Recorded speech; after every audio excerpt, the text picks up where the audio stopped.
wenglor sensors and image processing technologies are used in all industries worldwide.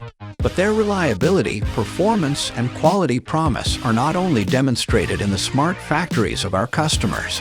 After all, wenglor products are used in almost every division of wenglor itself, because trust begins right here.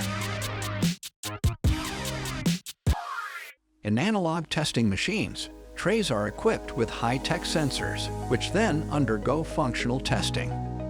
First, a reflex sensor with background suppression is used to query whether the trays are positioned correctly. An additional reflex sensor with background suppression monitors whether additional trays are present in the buffer. The weAutomate smart camera checks the LEDs on the sensors using color matching. These indicators are important for signaling correct operation of the sensor and must therefore be checked for each individual product. If bad parts are found, they are placed on a conveyor belt. At the end of the conveyor belt, a through-beam sensor checks for the presence of a component. The testing machine ensures that only well-tested products reach the customer.